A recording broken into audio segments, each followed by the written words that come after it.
Welcome to Realign Journey, the unfiltered guide to self-discovery and reconnection. I'm Sierra Sambrowski, your host, and together we'll deep dive the topics that have caused us to lose touch with our inner selves and explore ways to reconnect to our authentic being by discussing with guests the paths they've taken and what they've learned. This week, I have with me Heather Zell, who is a communications professional with more than 25 years of experience in media relations, marketing, branding, crisis communication, television production, and communications coaching. She is also a certified emotional intelligence coach, and Heather is happiest when she is helping clients become more effective communicators. Hello, Heather. Thanks for being here. Hi, thank you so much for having me. You have quite a resume, that is for sure. How did working in communications get you into emotional intelligence? Well, I think as everyone knows, I know emotional intelligence it used to just be kind of a buzzword, right? Mm-hmm. But now I think it's more of a movement of how does controlling your emotions, right, when you're working or when you're communicating, how does that really come into play when you're building relationships at work, at home, wherever it might be? So for me, I've had a long journey in communications, but one time I was in a meeting with the CEO that I was working with, and he said to me, You know, you have some of the best emotional intelligence out of anybody I've ever worked with before. And I thought to myself, Really? Do you think so?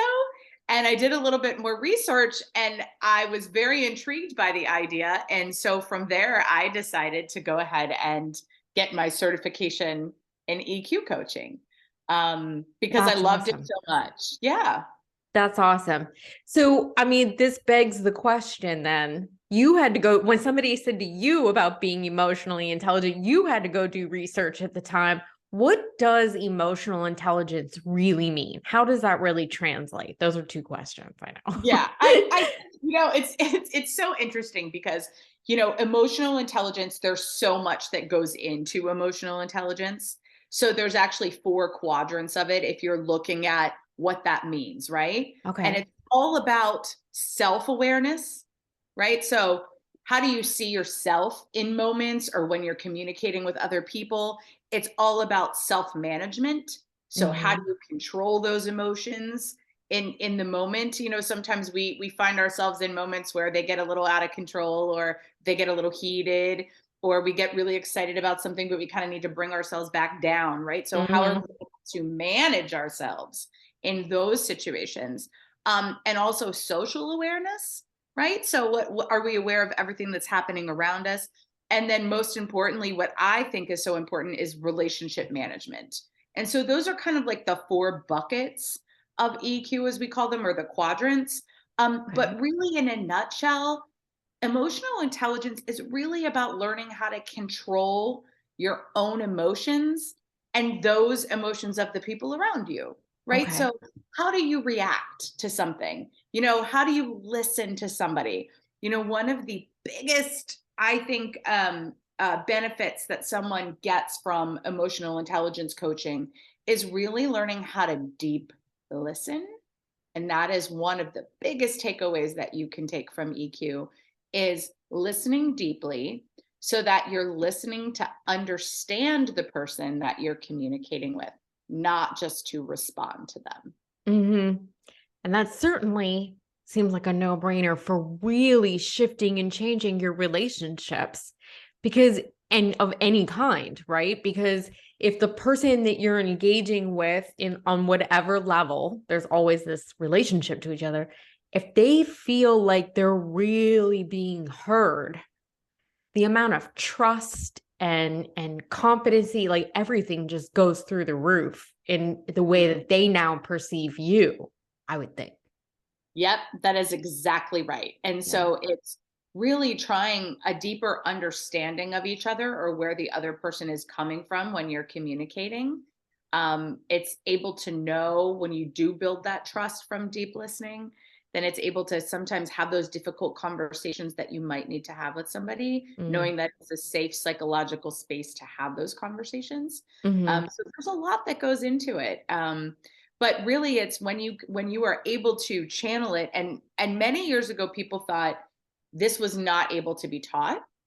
They just assumed that, okay, Heather, you were born this way. This is the way that you deal with situations, right? But somebody over here, maybe this isn't the way that they were born to deal with situations. But we've learned through time and through coaching these skills that that's not true, that you really can further develop those emotional intelligence skills, with a little bit of coaching and with a little bit of help and some tools out of your toolbox. Hmm.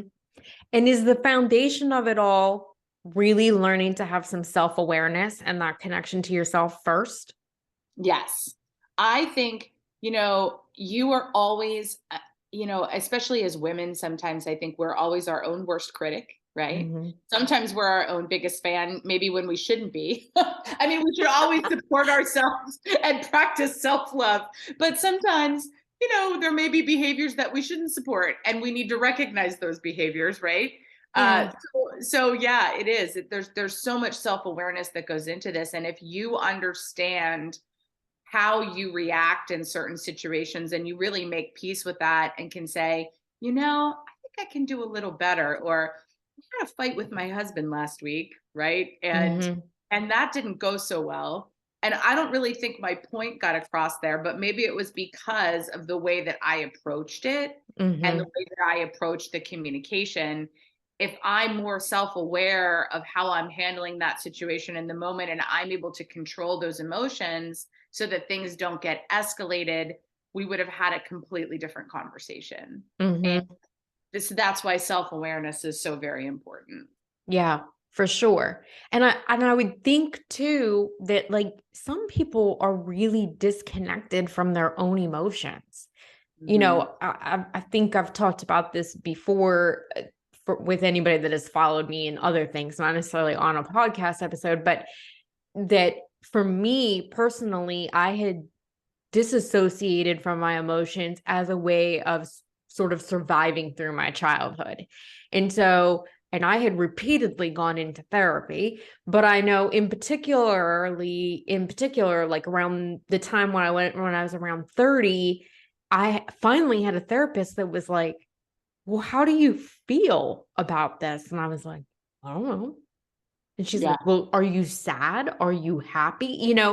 And certainly that seems like a very long time ago now, but I still interact with people all the time and they don't even know what they actually feel about something. So is learning how to understand and really recognize our own emotions also a part of having emotional intelligence?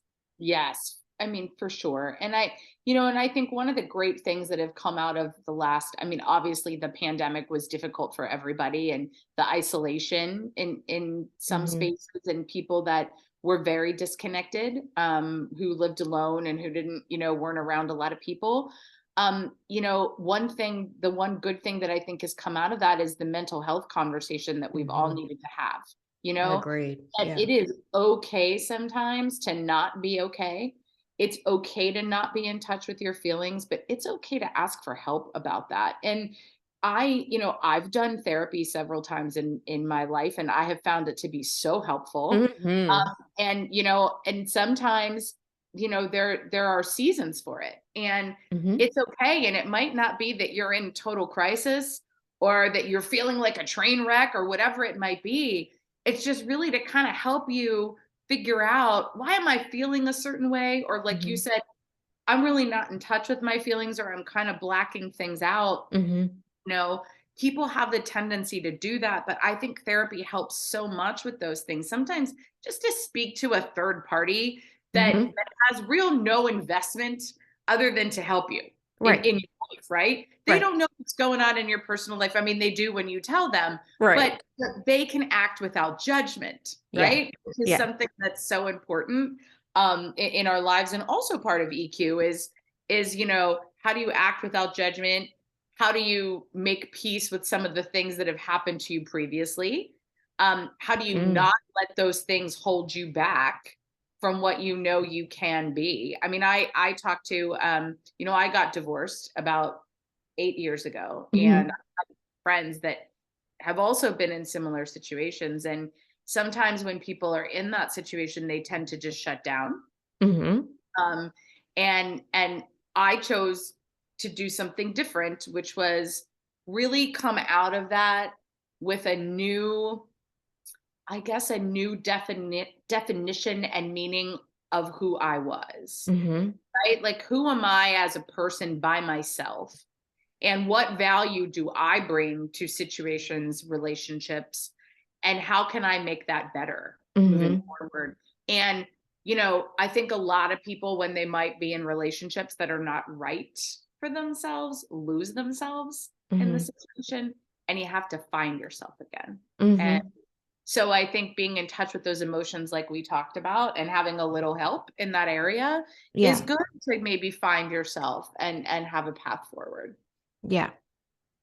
One of the things that you had mentioned a few minutes ago was about how working on our emotional intelligence can help us have some difficult conversations. And I think actually this parlays with what you just said, which is isn't that part of the reason why we find ourselves getting lost and over compromising who we are and what our needs and wants are in a relationship is because they're difficult conversations and Yes. we don't want to have them. We don't want to have them because it's uncomfortable. It might cause us pain. This person might not like you or love you anymore. Like there's all these reasons why, right? Yeah. So how does and is there any kind of specific ways that emotional intelligence can really help you have difficult conversations? Well, I think a huge part of emotional intelligence is really how you handle conflict and conflict resolution. Okay. And I think conflict resolution is it's one of my favorite things to coach. And because no one likes conflict. I mean, Mm-mm. admittedly, I don't think anyone's going to raise their hand and say, I would really love to be in a conflict today, right? No one, Yeah, no one, right. no one wants that. But when you learn how to handle a conflict and how to approach it, when you start with that deep listening, that's such a huge part of conflict resolution. In fact, I saw one of the best speakers I ever saw live was Oprah Winfrey, and I Oh, saw wow. her speak at a conference in where was I when I saw that? I was out west at a pretty big customer service conference, and she was talking about how every conflict, whether it be work related, personal related, begins because someone feels unheard. Mm. In any situation, that is the core of why you have conflict. Mm-hmm. And she told a story, which I thought was amazing, about a time that she was cooking dinner for Stedman, and she he was golfing during the day, and she went to the ends of the earth to cook this dinner. She even called Martha Stewart to help her cook this dinner. Oh, Like, it was Lord. this crazy story she was telling. And he came home late, and I guess didn't call, and so dinner had been done, and he got home and he didn't understand what the big deal was, right? He was just running Mm-hmm. late. He wasn't there on time. But in her mind, she felt so unheard. And it wasn't just because he was late for dinner, it's because she went to these great lengths to do something very special for him, like a Mm-hmm. reward for him, to cook him a meal that she knew that he would love. And so for her, it was very motivated by empathy, and caring, right? And communication Mm-hmm. about, I want to show you how much I care. And that felt very blocked out and unheard. Mm-hmm. And so she said she was very angry that evening, and it was all because he didn't understand why she was upset about it. It wasn't Mm-hmm. just about dinner. It Right. was more than that, right? Right. And so, I do think that when you need to have those difficult situations, you need to feel, like we talked about a little bit earlier, psychologically safe to have those conversations. Mm.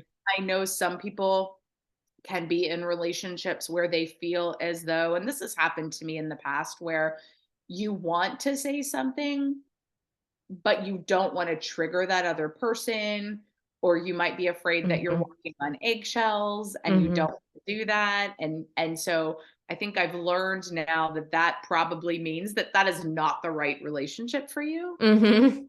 If you feel as though you can't have those conversations, that open line of communication, that is so important. In fact, I went to a marriage counselor one time and he said that there were three major foundations for a marriage. And that is your sex life, obviously, right? That Mhm. there needs to be a spark, there needs to be a healthy relationship there of intimacy, maybe not always just strictly about sex, but intimacy, holding hands, being affectionate, Right. right? Um, Communication and trust.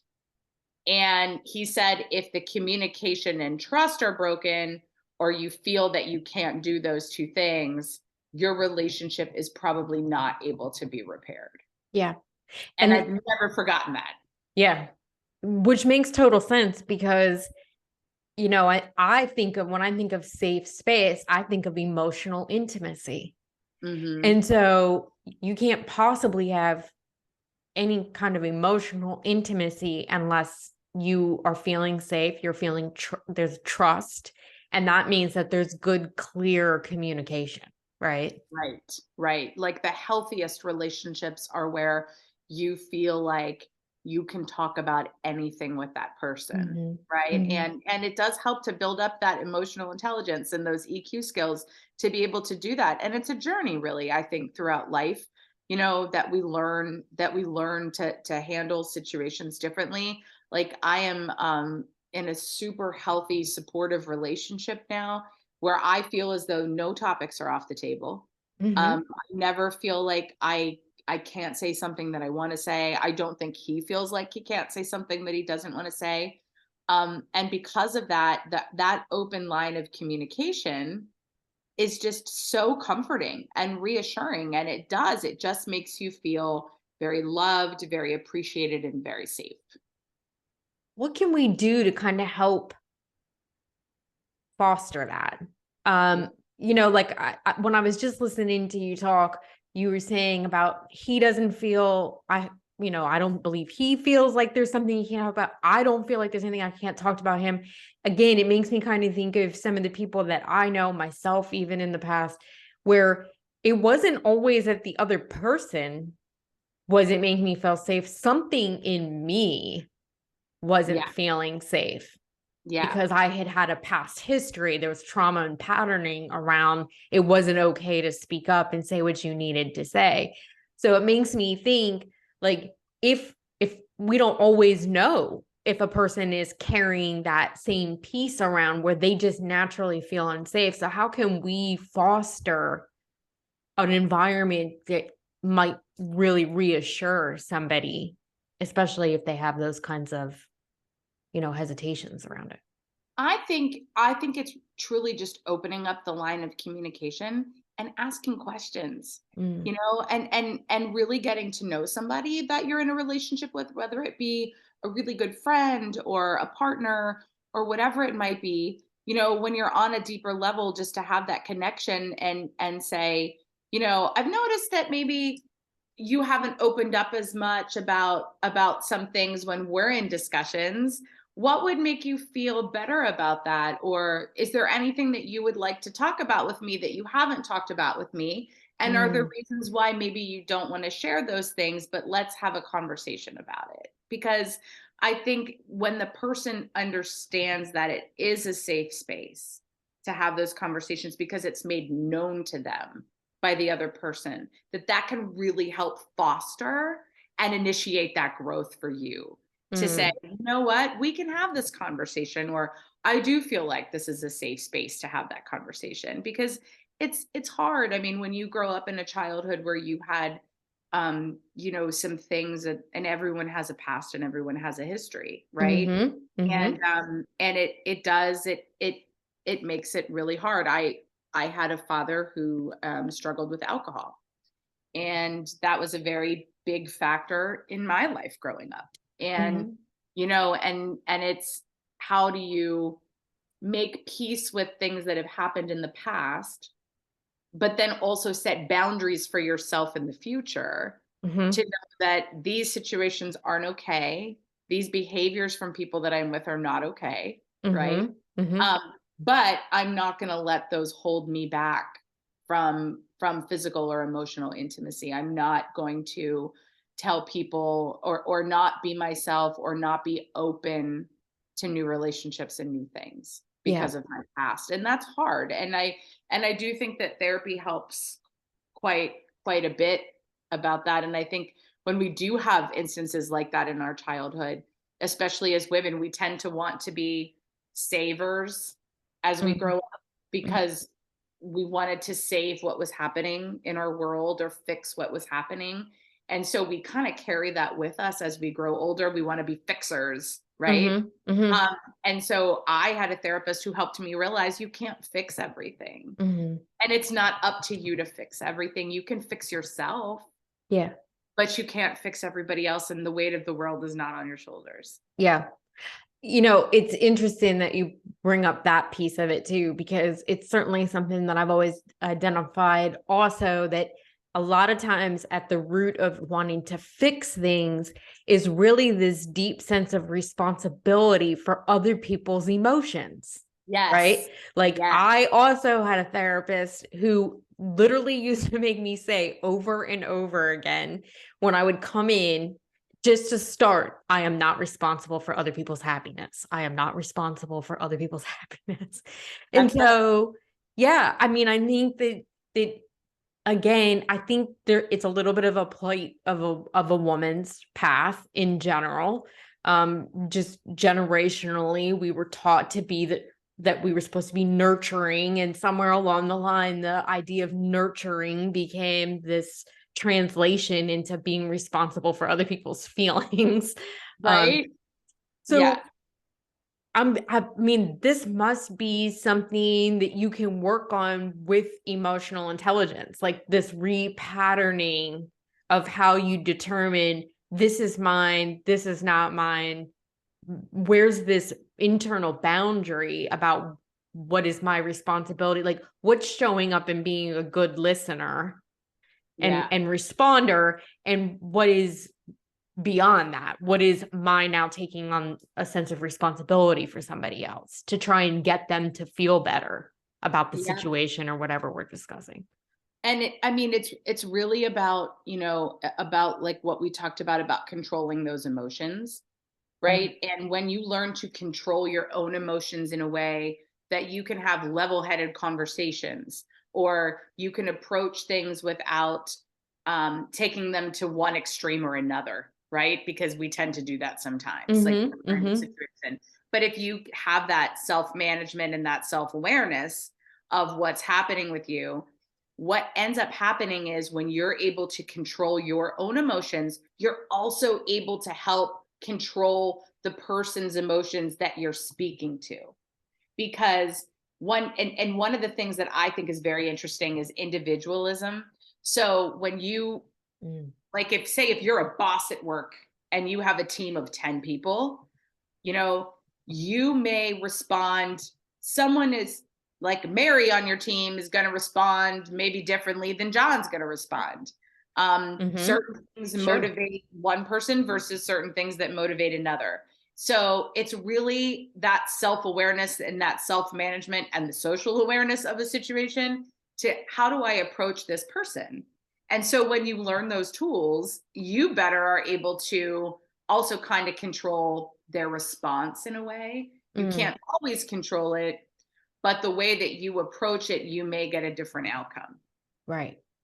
Because you are setting an example for them by how you're conducting yourself. And so they might be feeling a little out of control, but if they're witnessing you being calm and steady, it does de escalate things. It does 100% Yeah. de-escalate. And that's where you want to find yourself because you want to have that level-headed conversation. And when somebody starts to get super upset with you, you know, you can just say to them, let's talk about what's really bothering you here. Like, Hmm. what's wrong? I just want to I just want to get, to the bottom of this. Let's have an open, calm conversation about it. Hmm. Because people tend to just get upset. And some people who can't handle their emotions very well, Right. will run away from the situation or ignore the situation. And you don't want to do that, because that just escalates, because then it makes the other person feel as though they're not being heard, Hmm. right? Or Hmm. that you don't want to fix the situation, even though you might want to fix the situation. Yeah. People are very complicated animals, right? And Yes. and everyone is different. I mean, that's one of the coolest things about human nature and relationships, is that there aren't two people who are exactly the same Right. Yeah. in how they approach things and how they handle things, and that's okay, right? Because the world would be very boring if we were all exactly the same. Yes. Yes, it would But be. right, it would be. But we just have to find a way to coexist and manage those behaviors, and really learn how to be effective communicators with each other, and that's what's so very important. Yeah. That makes a lot of sense.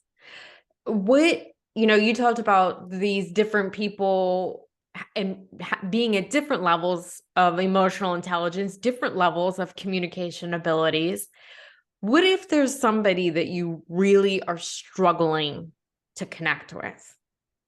Yeah. And in particular, in a work setting where, like, if it's a coworker, if it's your boss, or if it's your employee, we can't always be like, all right, well, we're just not going to hang out with that person anymore. Right? Like, Right. you don't have a choice. You have to find some way.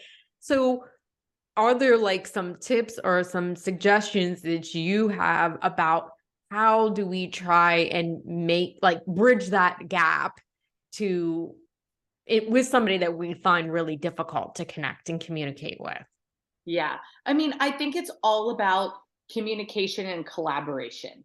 So you don't need to be 100% on the same page with someone to collaborate with them. Mhm. And something that's important is, when you have somebody that you're finding it a little bit difficult to work with in the workplace, I find that it's good sometimes just to get to know them a little bit outside of the workspace, right? What motivates this person? What are some of their likes, or some of the things that they like to do outside of work? Or what are some of their personality traits that you don't know, right? Like, Yeah. what are some things that the two of you can talk about, where you may have common ground outside of this work project that you're not seeing eye to eye on? And I think once you can find a commonality or some common ground that really kind of connects you in a different way, you might be able to then form a little bit of a relationship that then helps you move that work project forward, right? Mm. And Mhm. so it's really taking the time, because sometimes our brains do this magical thing where we're like, I don't like that person, and I'm Right. shutting down, right? Yeah. Or Yeah, I've absolutely. seen that person interact with other people at work. I don't like the way they do that, or I don't like, and it always, and what ends up happening is people tend to be turned off right away, talk to everybody else around them about the situation, but not the person that Mm. they're having that little bit of conflict with, or that animosity with. And it's so important to go right to the source, because that's sometimes a mistake that people make if you're having a conflict with somebody, is to really just ask to put some time on their calendar, sit down with them, and have a chat about it. Mhm. I'm feeling like we're not on the same page here. What can we do to get closer to being on the same page? Mhm. So, how can we, and it's all about asking questions, right? Mhm. Because Mhm. sometimes we don't know. It could be that person could be impacted by the project or something else that's happening, or that person could be impacted by something that's going on in their life outside of the work environment, Mhm. right? Yeah, And that's we true. don't know what everybody's facing. And so, to just ask some questions, or to say, how can I help you? Or, as part of that self awareness that we talked about, maybe you're doing something that they find off putting, but you don't even realize that you're doing, Mhm. right? Mhm. Mhm. So, is there something I can do to help you be more successful in this project? Or is there something that we can do together? So Mm-hmm. let me know, like, how can I better work with you? Like, Mm-hmm. is there a style? Is there a work style? There's also a bunch of different emotional intelligent assessments that you can take online. I mean, it's Okay. an easy Google search because everyone is different. Like Mm-hmm. someone, for instance, might have a very high level of teamwork, like they're great at teamwork. Somebody may have a very low level of teamwork, Mm-hmm. Mm-hmm. right? So they're Yeah. not able to delegate. They kind of take everything on themselves, but because of that, they're not listening to everyone else's opinions in the room, or they're not really collaborating. And so sometimes it's kind of nice to get a baseline for where you are yourself, and Mm-hmm. a baseline for how other people work and communicate, so that Yeah. you can better communicate with each other. Yeah, that makes sense. Because when you were first saying about like somebody being a team player or somebody being really independent, I was like, how does that play into emotional intelligence? But then you went on to say like that means you're taking other people's opinions into account. You're outward, intentionally communicating. And that then I'm like, oh yeah, I see that for sure. Yeah.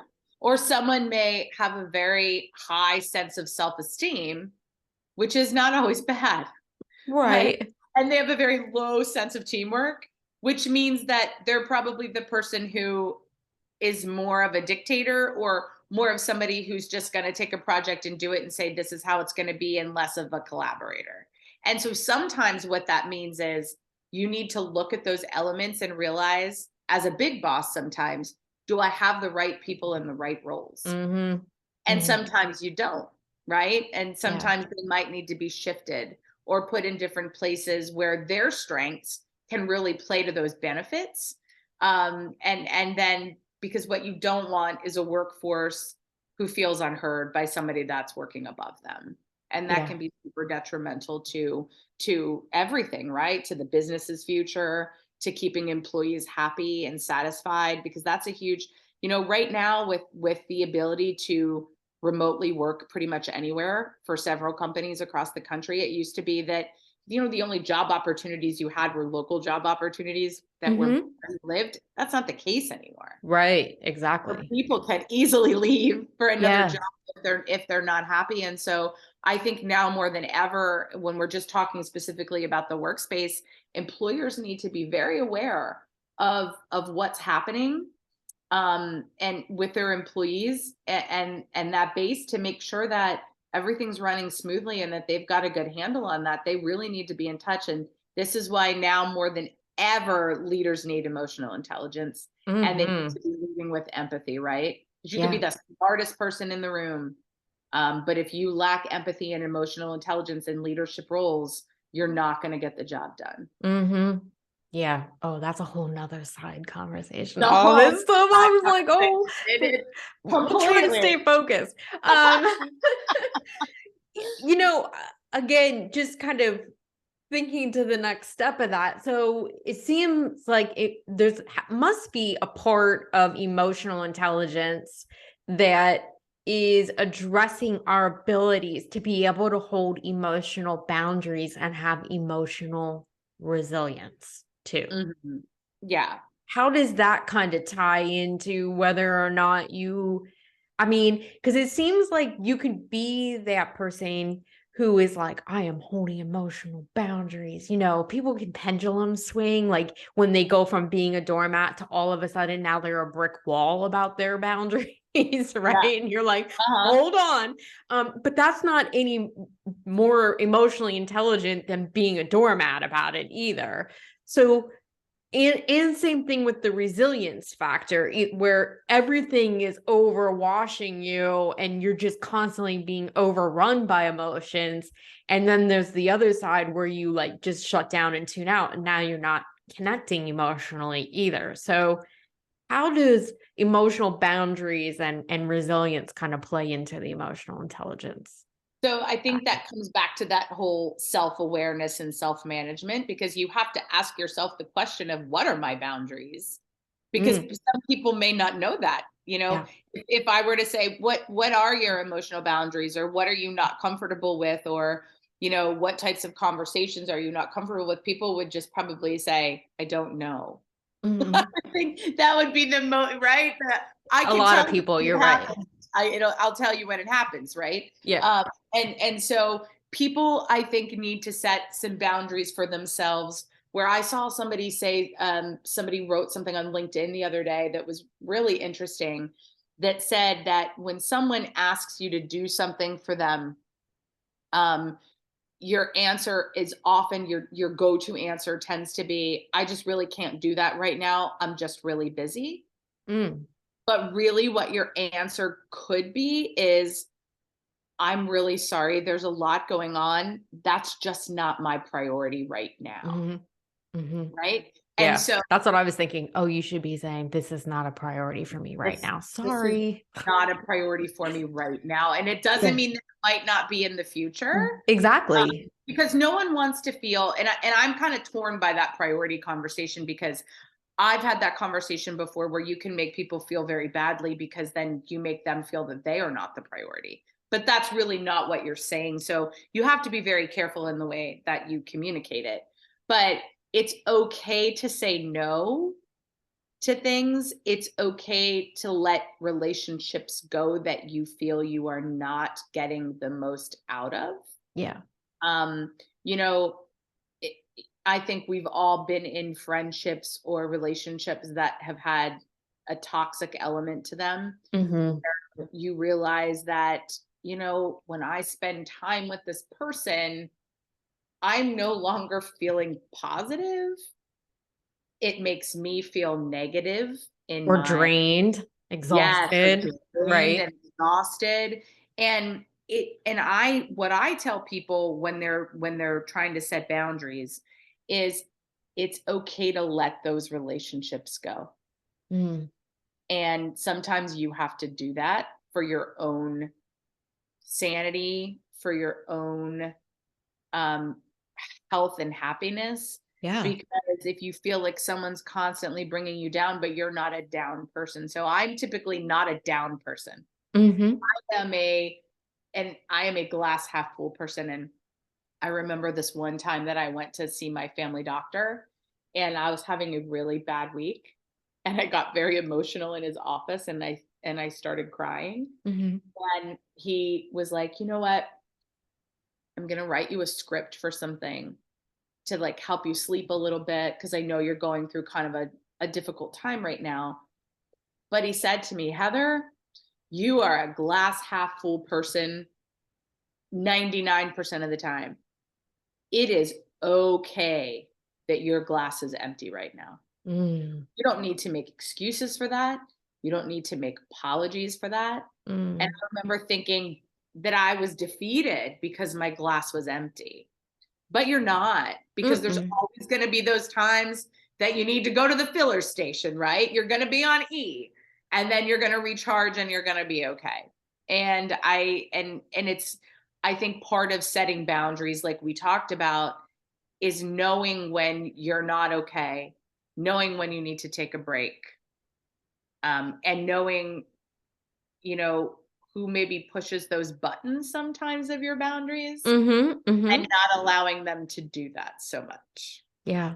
What a great doctor you had that Oh, he's the best. that said that to you, because I mean, well, we just hear about sort of the institutionalization of healthcare anymore, right? And so for Yeah. him to be able to offer those words of support, Yeah. that's really incredible for Well, and sure. I work a lot with physicians, and one of the things that I love is really talking to them about, how do you talk to patients, right? And how do you say, because there are Mm, things like, if you think about, if someone is getting a cancer diagnosis, yeah, there is data to show you that they will never forget the surroundings that they're in.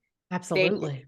they remember the room, they remember the artwork that's in the room, they remember certain things. Sometimes they black out and don't remember everything that you said to them, because the minute you say you have cancer, you process things completely Mhm. different in your brain, and your brain's going a million miles a minute. But it's, how do you treat the entire person, right? And not just what's going on with them, or the ailment, or the disease. And that's so important in medicine and in so many different professions. And that's where EQ really comes into play with empathy, because you're not just going in and doing a surgery, or you're not just going in and giving somebody medication. It's you're treating the whole person. Mm-hmm. Mm-hmm. That But makes I have a great doctor who does that for my entire family sees him, and he's amazing. So I mean, it's true. Like I said, that's another conversation. that's a whole other conversation. Yeah. But But yeah, I mean, the way that doctors give care and how they interact with patients it mhm. affects so many people. So many Yeah. people. I mean, Anyway. I work with a physician who, if he operates on someone on a Friday, and Friday is one of his OR days, he will give them his cell phone number for the weekend, because he said they just had a very life-changing surgery. And Mm-hmm. I want them to be able to get in touch with me, because they should be able to ask me these questions. And Mm-hmm. that is really somebody that is really in touch with their emotions and the emotions of the people that they serve. Yeah. Yeah. And the reality is that we all, in whatever roles we're playing, impact all the people around us by the way that we listen, by the way that we speak, by the way that we respond emotionally or physically or verbally, Mhm. right? And Yep. so that's really the reason why working on our emotion, being aware, first of all, where we're falling in the emotional intelligence level. You got to start there. And Yeah. then helping to increase and develop that is so important, because the reality is that we are impacting the cashier at the grocery store by the way that we interact with her, how we talk back to her, what, did we ask her about her day, were we short in tone? Did we never make eye contact? Like, all those things really Yeah. truly do impact every single person around us all day long. I mean, if you think about what is that, the famous Maya Angelou quote, which is one of my favorite quotes, is, people will forget what you did, people will forget what you said, but they will never forget the way you make them feel. Mm, Right. mhm, And that no truer words have ever been spoken. Because like I just recently did a huge project for a client. And when it was over, the CEO of the company pulled me aside and said, "You did such a great job with this." And he said, "And you should just be really proud of the oh, work you do and yourself and what you've built in your business. Like, you should just be really proud." And I thought, wow, that is so cool to hear from someone. mhm, And people often forget, because we're in a hurry so much, or we're just trying to get day to day. But I like to do little things, like if you go out to eat at a restaurant, what is it? If people get bad service, you always hear from them. Or someone mhm, writes a terrible Yelp review, or someone writes a bad Google review. I like to do the opposite. When mhm, I get really amazing service, I like to call and say, "I just wanted to let you know that so and so was my server tonight, and they just went above and beyond and were amazing with my family at dinner." mhm. Because how good does that feel, to be Yeah. able to spread that joy, right? And it And makes a difference. It it does, truly does. We it think of does. it as being so minimal and like, oh, I'm sure they'll appreciate that. But what's the lasting impact? You have no idea what that Right, lasting impact could be from your kindness to somebody. right. It's just, how did you make them feel? And I always think about, how do people make, like, if I feel like the work that I've done has changed someone or helped someone, or like some of the medical work that I do, and I produce a lot of medical television, where we're really bringing awareness to getting screenings, for women to get mammograms and get screenings, for women to be thoughtful about, helping other people, to drive men to go get their yearly checkup, because Mm, people, they don't want to do that, good luck right? with that. Yeah. Good luck with that one. Exactly. But when they do, and then you find out that your work is the reason why somebody went in and found out that they, had a 98% heart blockage or an artery blockage, and they went in and got help for that, it's really impactful. And so, you know, communication is our most powerful tool. Mm, It's I love how we that. handle ourselves and deliver that communication can really impact the world. and it's just amazing. Mm-hmm. Those are big, powerful words for sure. Right? It's It so true. is. If you think about how people can be swayed one way or another based on someone's communication, or something somebody said that starts a movement, or something somebody Mhm. said that starts something for the good. Mhm. um it's just unbelievable, but words are really the most powerful tool. Yeah. And when words trigger the emotion, that's what creates the change, right? Because we Yes. can all read the same words on the wall, but if somebody reads them out loud to us and it moves something in us, it makes us feel some sort of way. Yep. That's how we create that change. Yeah. I mean, Yeah. just think about something as powerful as, I laugh, but I went to see the new Top Gun movie, right? Because Yeah. I'm in my 40s, and when I was, young is when I saw the first Top Gun in the movie theater for the first time, Right. right? And when you went to see it the second time, and the minute you hear the music, you know, it it instantly transports you back to a place in time Mm-hmm. and a memory, right? Mm-hmm. Of how you Absolutely. felt back then. It makes you feel that way now. And Yeah. so those feelings, or moments of impact, as I like to call them, the communication moments of impact, are just incredible, how they live with you throughout your lifetime. And so it's just so important to have a better understanding of how powerful those moments are. And Mm. when do you utilize words and your Mhm. communication Mhm. for the better, and how do you control those emotions, and it all plays hand in hand with each Yeah. other. Yeah. Well, Heather, this has been wonderful. Like I said, I could have 100 conversations with you for sure about all kinds of other tangents that we just barely touched on, but I feel like this was a super great and valuable conversation for everyone listening. Tell them how how they can contact you, maybe talk with you more about getting some coaching around emotional intelligence, or any of your services. How do they reach you? Sure, they can reach me at my website. It's Prep Talk, so it's PrepTalkhz, like the initials of my name. Um, uh, and they can get me. Let me start over. They can get me there at my email address, right? So Okay. preptalkhz@gmail.com. They Okay. can also reach me at preptalk.coach, which is my website. So, but Okay. they can feel free to shoot me an email if you liked what you heard, or you want to hear more about emotional intelligence. Yeah. Yeah. Which I have a feeling there's going to be some people that are like, "Oh, I need this." Yeah. And let me just one quick clarifying question for if somebody is interested, is it individual emotional intelligence coaching, or is it like for companies? Is it more in a professional setting? I usually do for companies or for groups, Okay. or even for nonprofits if they want to do, because there are many different avenues of EQ, right? And Yeah, so right.